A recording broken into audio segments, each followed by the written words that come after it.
obvious reasons. Some of them, yeah. There's some similarities in terms of the control scheme, and but really it's going to be a blend of the new games that we hope is a new thing with some new flavor as well, and of course all the great new characters from Marvel. There's Deadpool getting busy with an air super. Deadpool, famous for his really beautiful animation and everything else.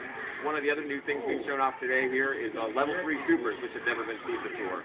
Yeah, yes. At E3, when we were looking at Marvel vs. Capcom 2, it only got to level 2, which was rather wild and impressive at just that level. Yes, so now ours don't go quite up to 11, but they do go up to 3. And for instance, we'll see if we can. Oh, look at that relentless keep away! Wow! Just keep him pinned across the screen. That is some cheap stuff right there. I love it. Wow!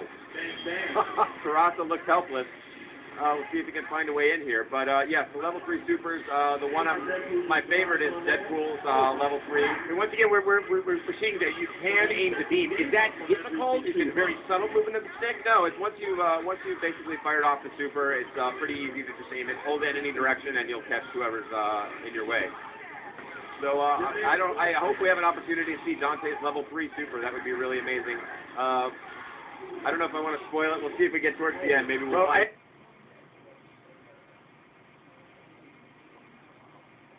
I believe we in the previous match saw level 2. Yeah. And it has to be something bigger than that. Yeah.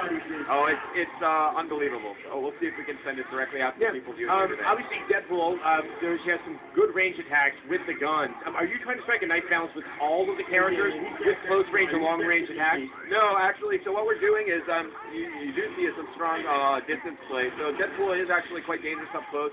So we have sort of a basic dichotomy that we use on the design side. Of sort of what we call our giants who want to be up close and in your face, sort of a Hulk smash kind of kind of a thing, versus people who fight primarily with like beams and things like that. We saw a nice little exhibition there in the air. It was a 13-hit air combo. It was, and we've only begun to see the full extent of the combo powers.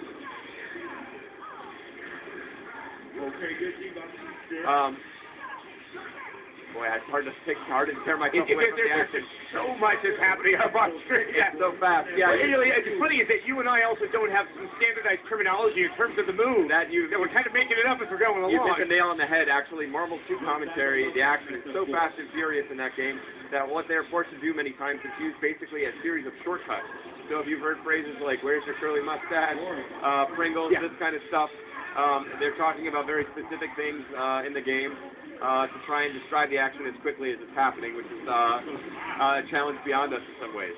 I would like to acknowledge, I'm blanking on the name, but one of the announcers for Marvel vs. Capcom 2 is absolutely astonishing in how fast he can get that information out there. Yeah, those guys are awesome. They're a special breed. I don't even think about trying to step up on that. I tip my hat to all of them. It really is remarkable. Commenting on Marvel is almost as hard as playing Marvel. At the kind of level we've seen.